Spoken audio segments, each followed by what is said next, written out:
Hello, and welcome to the 27th Annual Jewish Book Festival, which is sponsored by the Jewish Federation of the Greater San Gabriel and Pomona Valleys. I'm Deborah Noble, co-chairing this event with Shelley Klein. It takes a great amount of effort to create this festival. So before we start our program, I'd like to thank our dedicated committee members, our advanced readers, the Federation staff, and our coordinator, Rebecca Russell, the Jewish Book Council in New York, from which we choose most of our authors, our behind-the-scenes tech wizard, Jake Tavel, and our literary circle members, whose generous financial support makes this entire festival possible. Our author this evening is Betina Anton. She'll be discussing her groundbreaking investigation, Hiding Mengele, How a Nazi Network Harbored the Angel of Death, followed by an audience Q&A. To ask your questions, just go down to the Q&A tab at the bottom of your screen and type in your question at any time. The chat is disabled for this evening. And now, it is my great pleasure to introduce tonight's author, Betina Anton. Betina Anton was born in Sao Paulo, Brazil.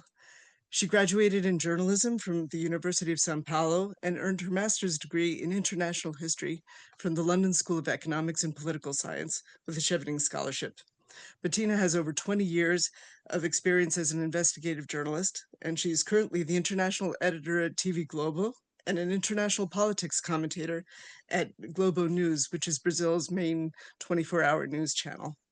She won Brazil's highest journalism prize, the Vladimir Herzog Award, for her series 70 Years of the Universal Declaration of Human Rights, Achievements and Failures. Hiding Mengele is her first book, and it's already won the 2024 Djibouti Award, Brazil's main literary prize, and the Sao Paulo Association of Art Critics Award in the biography and reporting category. Her book has been or will be published in 15 countries, including the US, England, Portugal, Italy, Spain, the Netherlands, and Russia. Betina, thank you so much for joining us this evening. It's a real honor. Your book, Hiding Mengele, has a lot of surprises in it. And could you tell us a little bit about it and how you first got the idea for it, why you decided to write it? Okay, good evening. Good evening, Debbie. It's a pleasure talking to you. I'm here in São Paulo. I live in São Paulo, Brazil. I'm a journalist for more than 20 years, but the connection to this story started when I was a kid, actually. When I was 6 years old, I went to a German school here in São Paulo, where we have a big German community. And I had a teacher called Lieselotte Bossert. And everyone at school called her Tante Lieselotte, as we say in German. And we used to speak a mix of Portuguese and German. This was kind of German island in São Paulo. And she was my teacher, like the whole day teacher, the one that you have a big attachment when you are a kid. And then one day, suddenly, she disappeared from school. And no one knew what happened. And we started as kids hearing the name Mengele. Of course, I didn't know who he was. I had no idea, actually. And many parents didn't know who he was. And this was 1985. But for sure, we knew that something very bad had happened and that this man was evil and that something very horrible was attached to this name. And we had like TV crews going to the school, even American TV crews like NBC. Imagine, to our school in Santo Amaro, which is the district where the region in Sao Paulo where the German community concentrates here. And we found out, all the families found out that Lieselotte Bossert, my teacher, my school teacher, was the person who harbored Mengele for almost 10 years, in his last 10 years in São Paulo, and was responsible for his, how do you say this? I forgot the word in English, to his, I forgot the word, sorry about that. Right. but she was the one responsible for him for the last 10 years here in São Paulo, and for the last 10 years of his life, she and her family. And he died under a false name, under Wolfgang Gerhard Mengele. So this was 1979, and for 6 years, no one knew what happened to Mengele. Many people thought he was still alive. Wow. Wow. So you started, I mean, in the middle of your career as a journalist, you started to write this book. One of the things that's a little bit shocking is your conversation with Lieselotte. Was that the start of the book for you, for your research? Yeah. And what happened and how did it lead to the rest? Yeah, sure. Sorry, I just remembered the word here. It's very late in São Paulo. It's more than 11 o'clock at night, so that's why I'm a bit sleepy. I apologize for that. So she was the one responsible for burying him. I Ah, forgot that word. Under a happens. false name. Oh my So God. she was the person who buried Mengele here in Brazil under a false name. So she was the one who knew his destiny, who knew where he was for 6 years, and the whole world was still hunting him. Many people like Simon Wiesenthal, which was the most famous Nazi hunter, thought that he was in Paraguay. Many people thought that he was in Paraguay until 1985, and he was right here, buried under a false name at the Embu Cemetery, very close to where I live. I apologize for that. I forgot the word. That never happened to me before. I think it's because it's too late here. Sorry. Probably, but you know, So, you'll get back at us and do an interview at 5 in the morning for us yeah. someday. All right. So, but I'm Well, waking up. I'm waking up.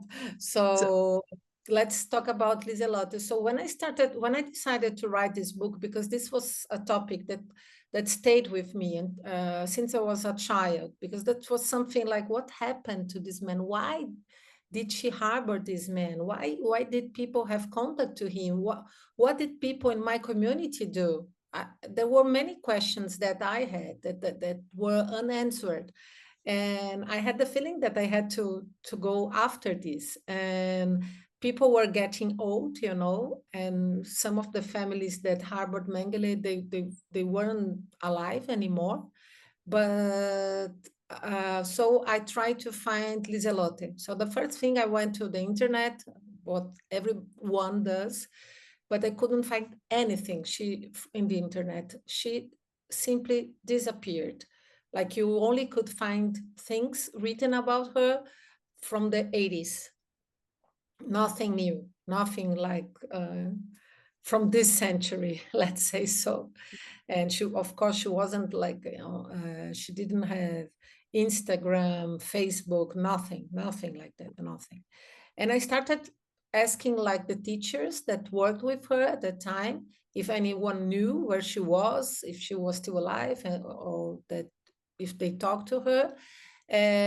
No one told me anything. Like, I didn't have any information, didn't know even if she was still alive. So one day I talked to the director of the school that was, and he told me, yes, she's still alive.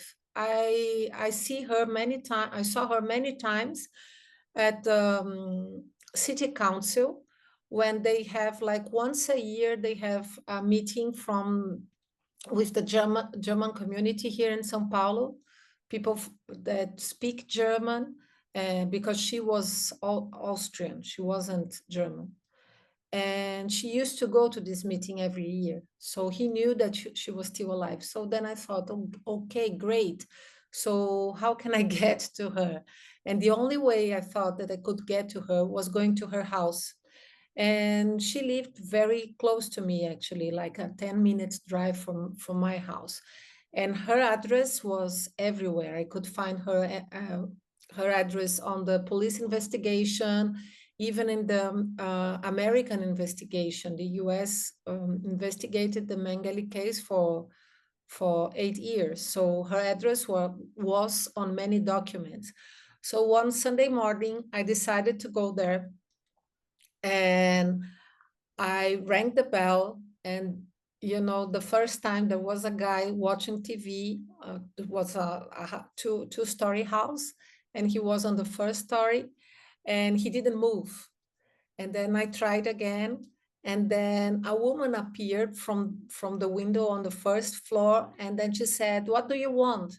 And then I thought, oh my God, it's her. Liselotte Bosser is still alive. It was like seeing a living character in front of me, like a character from a book or something like that, I thought she's still living.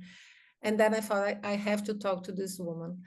And then she asked me, "What do you want?" And then I said, "Tante Liselotte." I called her like I was a 6-year-old again. "If you come down, I can talk to you." And then I think she was very curious. She came down, and then I told her that I was a journalist and that I was a former student, and that I wanted to write a book about Mengele, his life here in Brazil.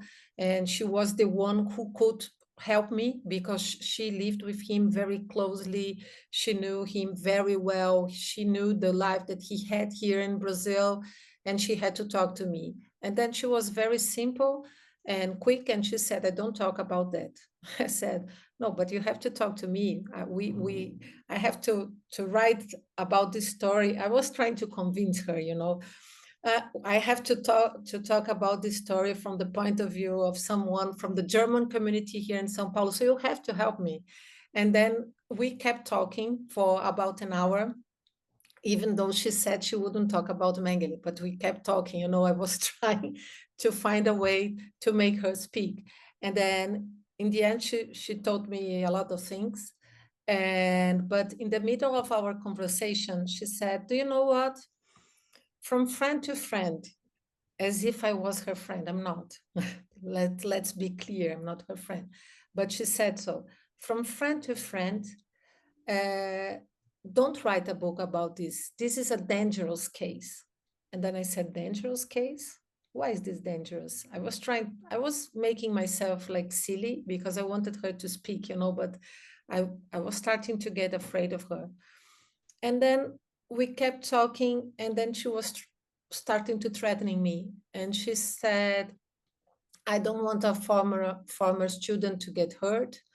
I don't want, I have a deal with Jewish people, and they told me I cannot speak about Mengele case. There's a lot of money involved," and so on and so forth. She was starting to get very mysterious. I didn't know what she was talking about. And she was threatening me like from the beginning. She started very slow, but then it was getting worse and worse. But I didn't want to go away because I wanted her to tell me more things about Mengele, and I knew that she was the only person that could tell me like very like what really happened, because the other ones were already dead, and she was already 90 at the time. And then so we talked for about an hour. And then when I went away, it was Sunday morning and the street was very quiet. I decided that I was not going to write this book anymore. I was really, really afraid. And I talked to my sisters. I have 3 sisters, and they were starting to make fun of me. "Are you afraid of a 19-year woman? Why?" And then I said, "Yeah, okay, I'm afraid of a 90-year woman, but I don't know who she's involved with, like her connections. She harbored a Nazi, like a Nazi criminal. She could do anything. And of course, she was involved with many people, but I think they are already dead right now. But when the day she threatened me, it was really, really scary. And I thought I was not going to write this book." Oh my gosh. So somehow you managed to get uh, over it and through it. And I think some of what you've got in the book is incredible. Um, One of the things that I mean, most of us know at least the outlines of what Mengele did in Auschwitz and his crimes, which were unspeakable. And you have testimony from survivors and pull that together very, very thoroughly. There are things that we didn't know about his life before Auschwitz, how he trained, and that's very interesting too. And what I really appreciate is that you say how ridiculous it is to call what he did science. And I as a former lab rat myself, I appreciate it. But what I want to know is, and something I had no idea of, is how he got to Brazil. And Mm. I think most of us in the U.S. assume that most of the Nazis who escaped after the war came to Argentina only. That's what we hear most about because of Eichmann. Mhm. But can you tell us his path, how he got out of Germany Yeah, and it's a little bit long story, but yeah, sure. And I wanted to say a little bit about the thing about the fact that I wrote some chapters on Auschwitz as well, yeah, with a lot of details and a lot of I tried to create like a big picture of what Mengele did because there's a very strong reason for that. Because as I talked about Liselotte, she told me that Mengele was a scientist and that he was her friend and the friend of a family and that he was very dear to her family, and she was trying to explain to me that actually he didn't do what people said that he did, this kind of talk. And then I thought, if I don't present him as a Nazi criminal, where if I don't explain to people, even though many people know, like in general lines, what he did, but if I don't explain it very thoroughly, people could think that he was a scientist and a nice guy because in the later chapters, I come here to Brazil based on many letters that Mengele wrote and Mengele received from his friends and family in Germany. And these letters were forgotten in the Federal Police Museum here in Brasilia, is our capital. And I read all the letters. They are written in German, of course. And from the letters, you have no idea of who he was because he simply doesn't speak about Auschwitz. It's like it never happened. So that's why it was so important for me to write the chapters about what he did in Auschwitz and to collect many testimonies from people, even people from America, the survivors that went to live in America, like Eva Moses Core. And so that's why it's so important to remember this story. yeah, And so he lived when he escaped from Auschwitz, when the Soviets liberated Auschwitz. Mengele wasn't there anymore.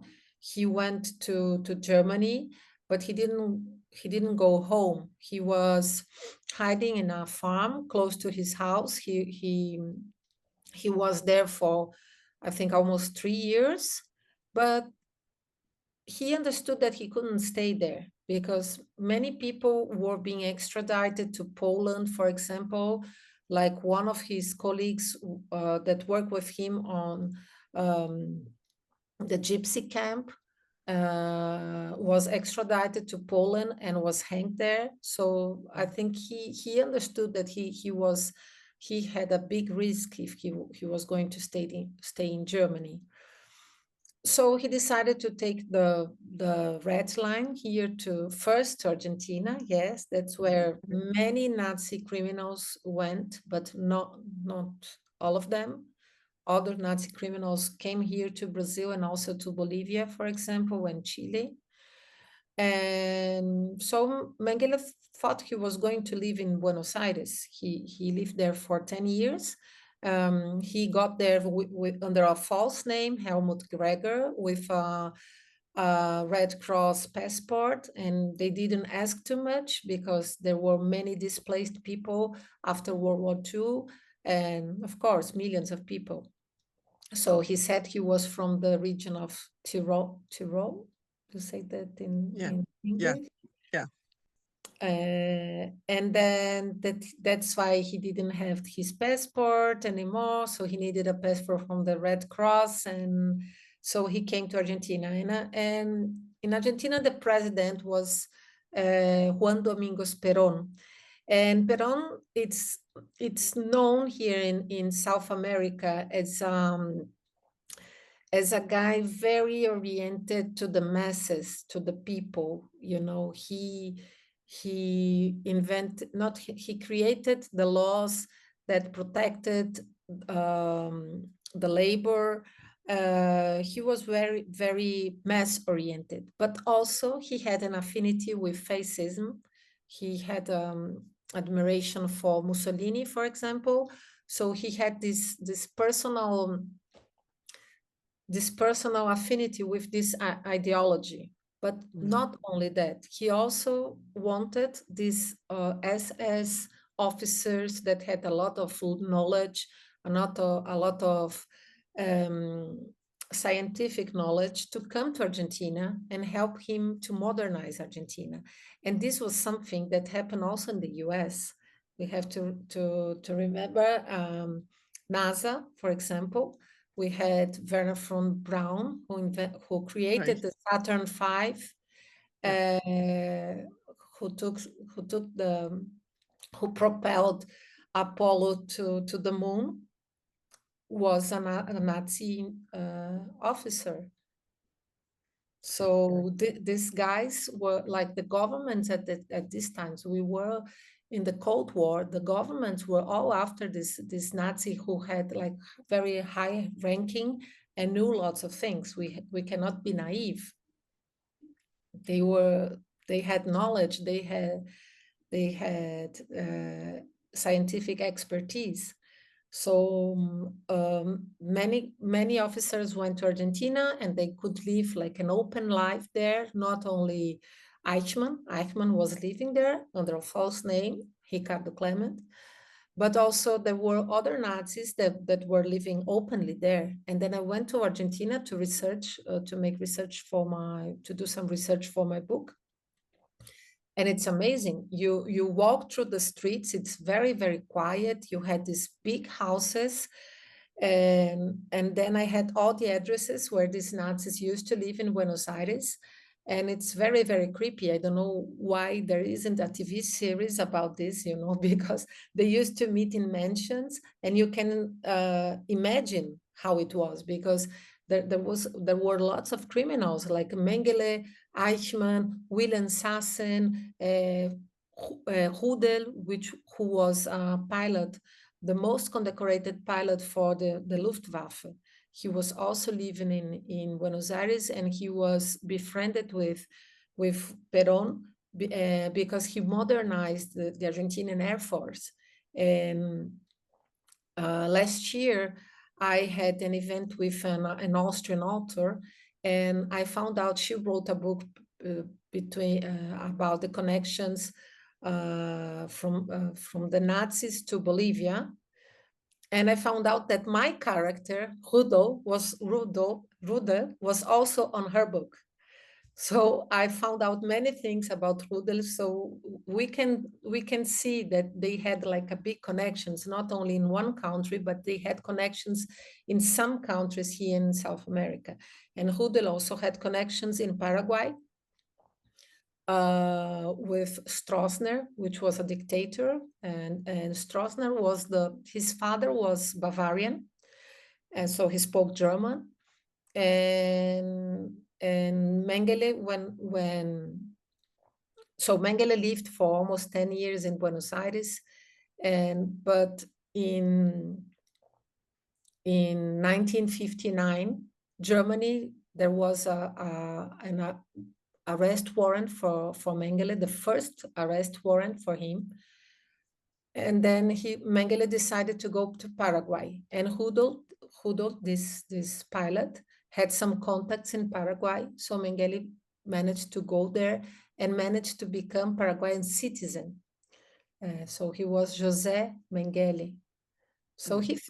he thought he was okay there because he couldn't be extradited as a Paraguayan citizen. He couldn't be extradited to Germany.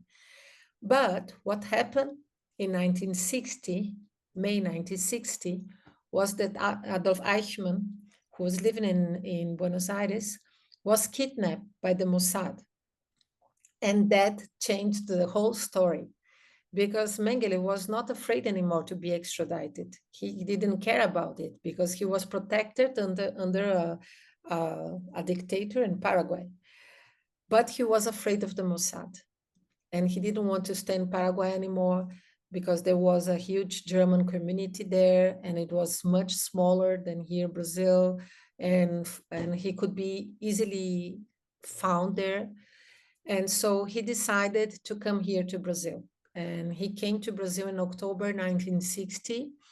Rudolf, the pilot, gave him a contact, and the contact was Wolfgang Gerhardt. Wolfgang Gerhardt, I've already mentioned this name. This name Yeah. was as an Austrian guy. And Mengele died under a false name, under the name of Wolfgang Gerhardt.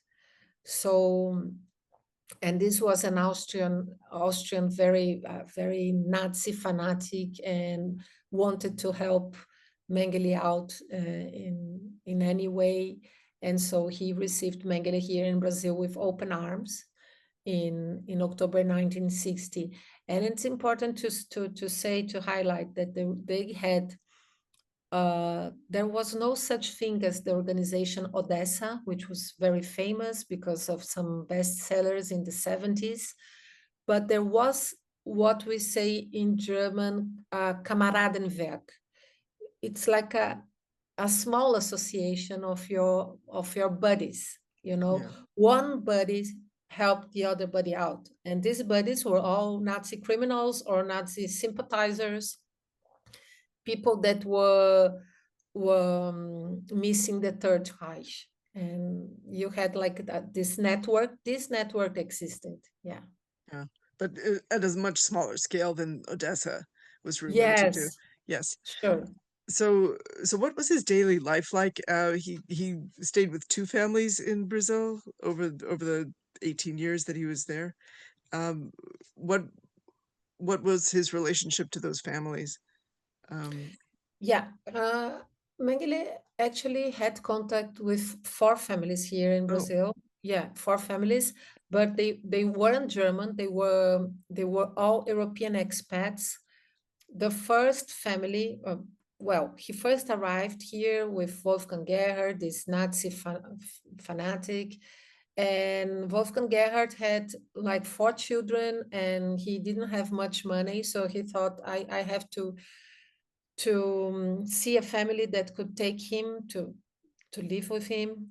And so Wolfgang Gerhard had some friends. They were Hungarian, the Stammer family. And then he asked this Hungarian family if they could take Mengele to live with him. That Wolfgang Gerhard said that he was a Swiss widow, something very sad, something he had a sad story, and he could be a manager at the farm that they were going to live. And they thought it was a good idea because the Gesa Stammer, the man in the family, had to come to São Paulo to work, and the woman, um, sorry, it's the opposite. Geza is the male name, and Gita yeah, is the female name. It's a bit right. confusing. And Gita was alone during the weeks, sometimes for a fortnight. So she thought it was a good idea to take him. So he started living with them, but he was a very strange guy. He didn't want to be photographed. He didn't, when a stranger visit come to the house, he didn't want, he always wanted to know who these people were and so on. And so one day someone came with a newspaper at this farm, which was not something very usual. And then Gita asked him, I think this guy here is you. And then after a while, Mengele said, yes, it's me. I live with you. I have to tell you the truth. It's me. Actually, I'm not Peter Hochbichler. I'm Joseph Mengele. So that's how they found out. And this after 1 year, he was living with them. And from the letters, and then later later he had to he lived on his own here in São Paulo, the capital, because São Paulo it's a province and also a city. So he came to live in the city, the big city, in the last years of his life. And here he lived on his own for in the last 4 or 5 years of his life, but he always had the protection of a family. So he had the protection of the Bossert family from my teacher for the last 10 years. And he also had the protection from the Glave family, which they were German, Argentinian. They had to dual citizenship and they could speak German. This was something important for Mengele. He liked to talk like about many things. He loved to talk to his friends, always in German, although he spoke Portuguese and also Spanish. He spoke both. He learned how to speak. But here in Brazil, like the people that he met, his neighbors didn't know who he was. But one thing that struck me in his letters was he was very worried to have friends who he could talk to. And he said that like the Brazilians, like he had a maid, he had a gardener, he had like his neighbors, and he said, what should I talk to these people, my maid, for example, can care for my daily life, for the cooking, for keeping the house, for everything, but what can she say about life? What should I talk to her? And he was very worried about that in the end of his life, not to be alone. And he was living here in São Paulo, the city. He was living in a very distant part of the city, in a suburb. But here, the suburb has not the same connotation as it has in the US. In the US, suburb is a nice house, big house where the middle class lives and so on. Here is not like that. Suburb is mostly where poor people live. So he Yeah. was living among poor people, not only poor, it's a bit complicated. With the place where he was living in front of a big reservoir here in São Paulo. And some people from the middle class had houses there to spend the weekends in this place. But also there was also a process from a favela that was transported to this place. So there was a mix between nice houses and poor people where Mengele lives. So you can have an idea where he So was living. he was kind of hiding in plain sight, not where people would have expected a Nazi officer to live. He was living poor.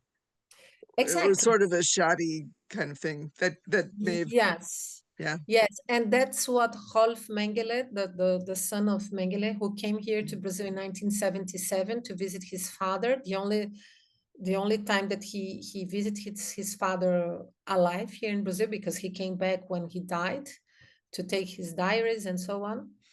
And what Rolf Mengele said was that this was the best of all the disguises, because he was living in a small house and he was not used to a poor neighborhood as Mengele was living. There Right. was this very, very famous film, The Boys from Brazil. And in The Boys from Brazil, Mengele, for me it's very funny because Mengele was alive when this film was launched, 78. It was based on the book of Ira Levin. Mhm. And in the film, Mengele arrives in a white suit, in an airplane, and so on in Paraguay, in the book, he lives in Paraguay and so on, and he was very powerful. And this cannot be more distant from the reality. But something, what I don't agree that Rolf said is that he ended his life like poor and very sad, and this was like his penalty for what he did. I don't believe in that. I have another version for this story, based on what I read in his letters, based on what everything that I researched here in Brazil. Because do you want to talk Yeah. about it right now or later? Maybe while you're talking through the slides, because we will have some slides shortly. Okay. But there were two things I wanted to ask you. One of which is, do you think Mengele and your former teacher Lieselotte ever regretted what they had done? Did they have any remorse? They said that they did not think he had committed a crime or anything, but do you believe that? Do you believe that they thought they had not done anything wrong? Yes, I think they didn't regret anything, nothing. Because I think Mengele and Lieselotte, they are complete different cases. Um, Mengele was a war criminal Right. accused of thousands of deaths, not hundreds, thousands of deaths. He was never judged. He died without being judged. This was something an absurd. And but no, he did not regret anything. You can see from his discussions with Rolf, his son. We can see this like in his letters. He didn't have regret, and he thought that his son had a very different political view than he has. And that's all he said about it. Yeah, Yeah. so but it's so intricate because he wanted to have the love of his son. So he didn't talk about politics with his son because he didn't want to get him angry and he didn't want him to go away. So he didn't talk about politics with Rolf. So this same trip, I have the interpretation of both. I have the Rolf point of view of this trip, and I have Mengele's point of view of this trip, of what Mengele said about this encounter. And Mengele said like, I think we get well along, but I cannot talk about some things with him, so I avoid some subjects and so on. And on the other side, Rolf was getting very nervous during his trip to Brazil, and he decided to mention Auschwitz only at the end. And Mengele exploded on Rolf's words. And Mengele exploded because he said that he didn't do anything, and this was like it was, And for Rolf, this was something an absurd, because for Rolf, the fact that you were not trying to get out of Auschwitz was already very, very bad thing, So, Yeah. so he wasn't convinced of what his father said. And It must have Lieselotte, been on the very other tough. hand, like she she knew him 1 year before.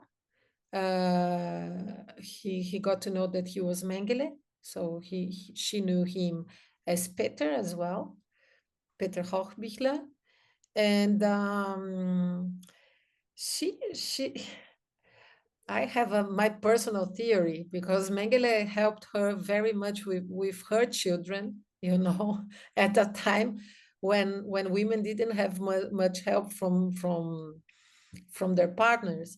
So Mengele helped her a lot. When we see the pictures, I will show you something that Mengele did.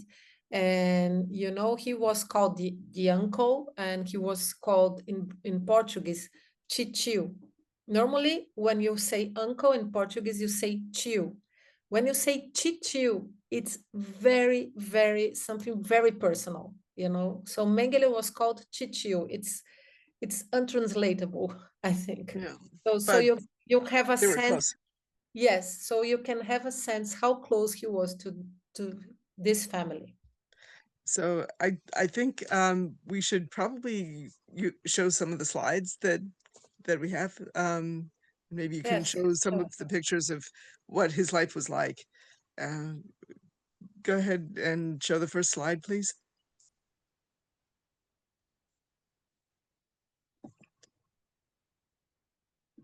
Right. Okay, so we are starting. This is Calle Arenales. This is in Buenos Aires, where I told you that I went to do some research for my book and to see where all these Nazis used to live. So this street is one of the addresses where Mengele lived in Buenos Aires. Okay. Next slide, please. Yes, and this is the house. Oh, wow. And this is the house that I mentioned to you before, that I could imagine all the Nazis inside of this house, because that's a place where they used to meet. You know, I have information about that. So you could almost see the what what used to happen in Buenos Aires in the 50s. We can go to the next one. I can go. So this is Mengele as a young doctor in Germany. You And can go that's to the before next one. Auschwitz, right? Yes. Yeah. Yes, and here's in Auschwitz. This is a photo album. I think you are acquainted to these pictures. They were found like in 2007 or something like that. I don't remember like precisely, but they were found. A whole photo album of the Nazis officers having fun in Auschwitz in 1944, and Mengele is here on my left hand side with the other officers, and it's really sad to see this, and when you know what everything was happening in Auschwitz. We can see the Absolutely. next one. So here is the document. You can see the name Wolfgang Gerhard on it. So the document is original. Everything is right on this document, except for the picture. So when Wolfgang Gerhard went back to Austria, he left his Brazilian documents to his BFF, Mengele, Mhm. and he just took the pictures. Mengele didn't like pictures, but he had to take this picture so he could have a document, and this was very useful because, for example, he had a stroke when he was living here in Brazil, and he had to go to a hospital, and he had to present some documents, and he didn't have a document before. So this was something very useful that Wolfgang Gerhard did for him. We can see the next one, please. And this is Wolfgang Gerhard. Um, The real the Wolfgang Gerhard. real. Yes, this is the real. So you can see there's a huge difference between them. And this is the first question about the Brazilian authorities. How didn't they notice that the guys had like 14 years of difference? Like Wolfgang Gerhard was much younger than Mengele, and I consulted a doctor about this, a specialist, and I asked him, like, the police officer, didn't he notice that the dead guy was 14 years older than what was saying on the document? And he told me, when you drown, as he drowned, um, he, probably the officer couldn't say the difference. It's normal. It's not something that was totally bizarre. No, it was something. It is something that can happen when you drown. Like, And it's not. that's how he died. He was on the beach Yes, with Lisa Lotte and her family. yes. Yeah, Exactly. really. He was swimming with Liselotte's family in Bertioga, which is where the Bossart family had rented a house for the summer.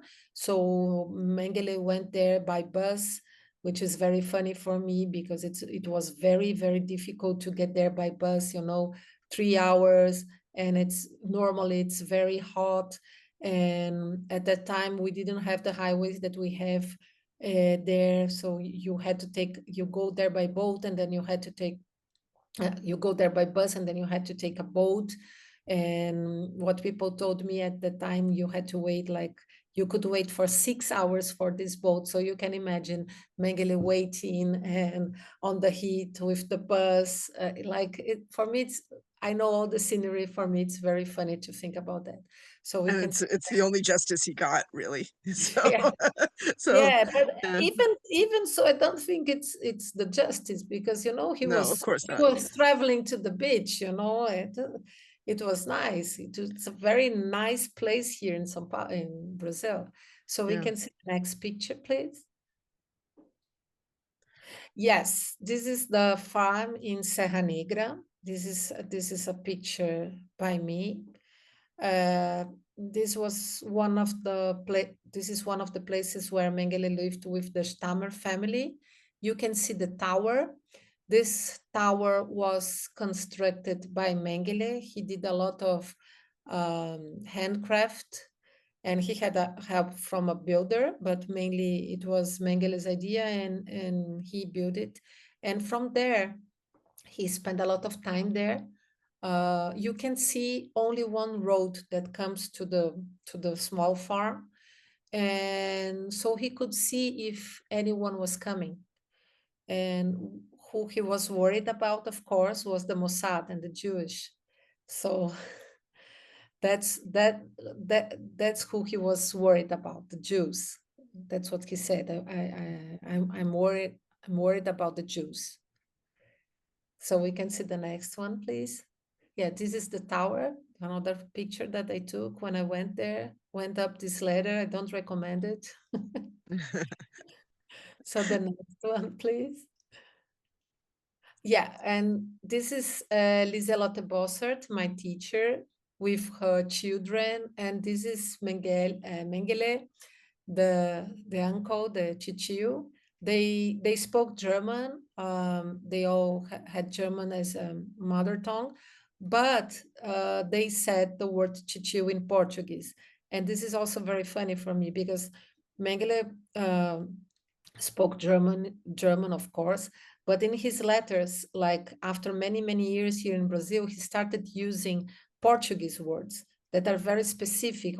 I think not only Portuguese words, but words that very specific from Brazilian Portuguese. For example, the name of birds like João de Barro. Yeah. Like, and it's So he really sort of tried to go native partly, but yeah, yeah, he became like a German that's very common in the German community here in São Paulo. You start to blend with the local culture. You are not German anymore, but you are not completely Brazilian. You are something in between. I think this is very common for anyone that is an expatriate, it's, right. or an immigrant. That's very common. Yeah. And that happened to Mengele as well. You can see in his letters, like the way he writes, he's writing in German, then suddenly a Portuguese word appears, Yeah. and he was always with the children. He tells a lot of stories about the children. They went together to churrascarias, which are restaurants here in Brazil very famous for meat, and they are very good. Mengele used to go there. They used to go to waterfalls. They used to go on weekends to a small farm that Liselotte had. They used to go to the beach where the Bossett family rented a house. So when people say that he was not judged, but he had a miserable life here in Brazil, I don't agree with that. I I can't totally blame you. don't agree with that. Yeah. I think let's see, we're gonna need to get to questions pretty soon. Yeah, So so maybe we should next. go to the next slide. I did have a question. There he is with the Here. children. Yeah. Here. Um, So that's what I wanted to tell you. Like yeah. this boat, if you see the name Sabandine, that's Sabine and Andreas, the name. It's a mixture of their name, it's Yeah. mixed up. So this is the key. And do you see how like the children are smiling? He was like the uncle that did everything for the children, so he Yeah. was. Did you ever get to talk to them?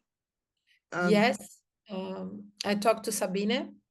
yeah, She was very polite, and she said, I don't want to talk about this story because everything that my mother knew, she told the police in 1985, and that's enough for me. I don't want to talk about this. And then I asked to talk to Andreas, and she said Andreas was the same. He didn't want to talk, and I didn't go, like, I respected their decision because, they were children and they didn't know what was going on, you yeah. know they, uh, but I'm Liselotte did. So right.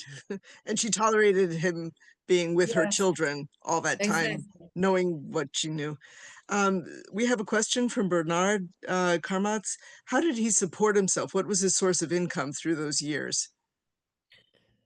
Yeah, the most important source of income was from his family. His family was from Germany, from Günzburg in Bavaria, southern Germany. They had a big company called Mengele. The company was called Mengele, and they were producing machinery for farmland. So they were the most powerful family in this town called Günzburg.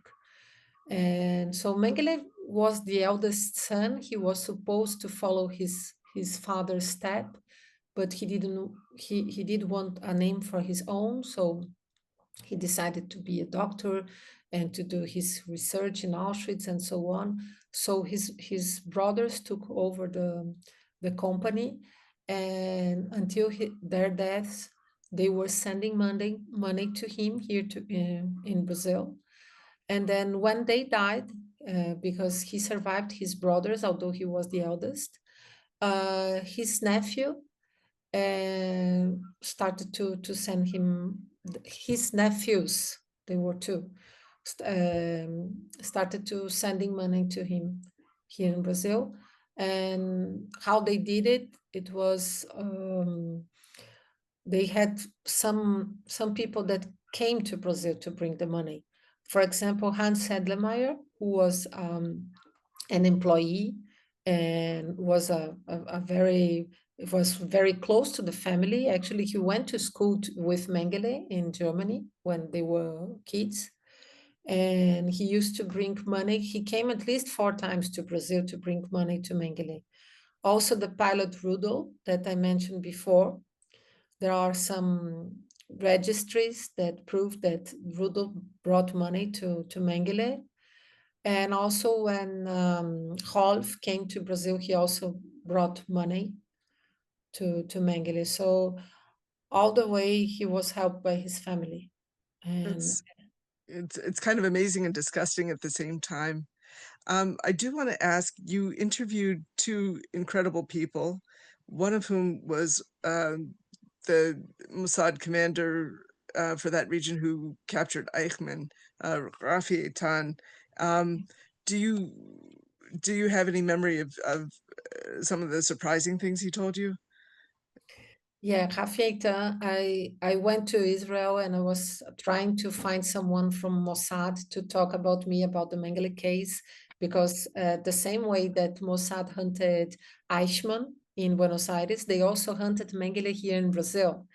And Mengele could have ended up like Eichmann. And at the last day I was in Israel, I managed to interview Rafi Eitan. He was 90 at the time, but he remembered everything, and he was still working actually. I met Wow. him at his office, yes, in Tel Aviv. He was still working, yes. He had like many lives because he was a Mossad agent, then he was a politician in Israel, and then he was a businessman. So he had many lives. And he told me many things that I didn't know. For example, why Eichmann was captured, was the Nazi capture? Why was Eichmann not another one? And then what he said was that Ben Gurion, the founder of Israel, you already know that. And prime minister at that time told the head of the Mossad, Israel Harel, that he wanted a Nazi criminal to be brought to Israel, and because he wanted to teach the younger generation what was the Holocaust, because they didn't have the first-hand experience. So they had to listen to the victims. They had to. So that's why he wanted a trial, a Nazi criminal to be tried in Israel. So, and why Eichmann? And the answer was very easy.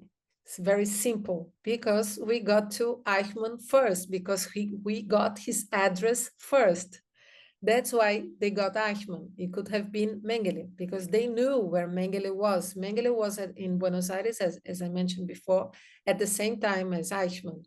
But he was already living in Paraguay, but he was still coming and going, because Mengele's wife was living in Buenos Aires, and he was still coming back sometimes.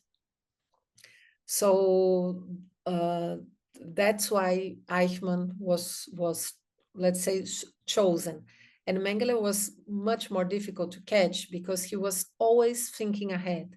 Like Eichmann thought he was protected in Buenos Aires because he was living on a false name. He didn't say his name to his children and so on. But his life was like a clock. He went to every day to the same work, and he came back with the same bus.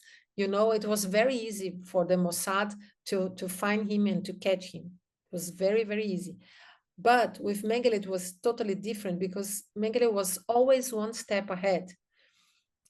So when Mossad came to Buenos Aires, he was in Paraguay, and he didn't go back to Buenos Aires, because Rafi Eitan told me that like when Mossad took Eichmann to Jerusalem, Rafi Eitan stayed with another two agents in Buenos Aires waiting for Mengele.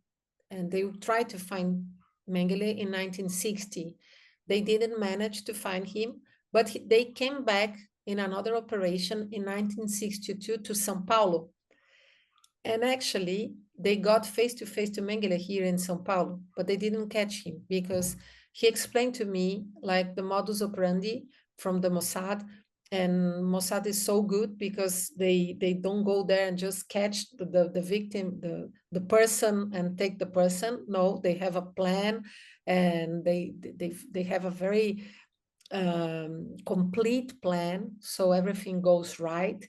And when they were on phase one of this plan, they got a call from Israel saying that that Egypt was producing missiles with the help of German scientists. And so Mossad had to go back, because these missiles could like reach any corner of Israel at the time. So this problem was much more urgent. And so they went back and to tackle this problem, and they managed to do this, and Mengele disappeared at the time. So, Yeah. and another thing that Rafi Eitan told me is that that he managed to get a Brazilian agent for the Mossad. And this is something that no one knew before. And I asked him why no one knows that. And then he said, it's not my fault. Of course. So I do want to ask a final question, and that is to talk about, I'm not going to get too much into how he was discovered, because that's in the book, but I did want to mention one of the survivors, actually two of the survivors of his twin experiments, Ava and Miriam Moses. What they did when they grew up was extraordinary, and you have that story in the book, and how that brought at least some measure of attention, if not actual justice, in the way we understand it. Can you talk very briefly about that, because this has got to be our last question. Okay. Yeah. I try to be brief. Like No, I had I hate to shortchange them. Yeah. yeah, I had the pleasure to talk to Eva. And she was already, I think, 87, 86 when I talked to her. We exchanged messages, and she was living in Indiana. I don't know if everybody knows Yeah. that, in Yeah. Indiana, and she was originally from Romania, and she went to Auschwitz when she was 10 years old. She and her twin Miriam, and they got famous because they appear on all the pictures and videos that the Soviets made when they arrived in Auschwitz to liberate the camp. So they were there with their small arms, with their numbers. And Miriam had very bad problems with her kidney. She had one kidney transplanted, and the other one didn't work. And they were trying to do everything, but they didn't.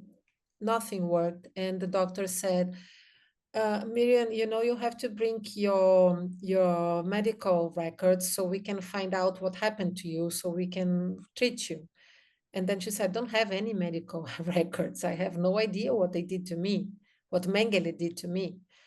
So at this point, Eva had an idea. She thought, if I can get all the twins together, maybe we can tell our stories to each other, and we can find out what happened to us, because no one knew. Something that struck me is that all the twins, they had health problems until a very old age, but they didn't know what happened to them. So, and everyone said they have something, and that's how Eva came up with this idea to reunite all the Mengele twins, and she created this association called Candles in 1985, 1984 actually. And in 1985, she and other survivors managed to do this, to organize this mock trial in Jerusalem. And this mock trial, with a lot of victims, a lot of testimonies, that was broadcasted worldwide, even here in Brazil, actually. This caused commotion. And so the governments of Germany, United States, and Israel decided it's about time that we find where Mengele is. And this was February 1985. And 3 months later, they found out that Mengele was in Brazil, already dead for 6 years, buried under a false name by my teacher. Oh my God. It's a full circle story and amazing. Well, thank you so much. Um, this is it's an incredible book, and it's very heartfelt in the way you've written it. So Hiding Mengele is available for purchase at all of our in-person Jewish Book Festival events this year. And you can also get it online if you copy the link from the chat that I think Jake has put in. Our Jewish Book Festival is just starting, so please come and join us for our upcoming events. And the first one is this Sunday morning, November 2nd at 10 a.m. That's our family event with children's author Emily Reich, reading from her picture book, Just Say Welcome, about welcoming the stranger. It's at Temple Beth Israel of Highland Park in Eagle Rock, Sunday.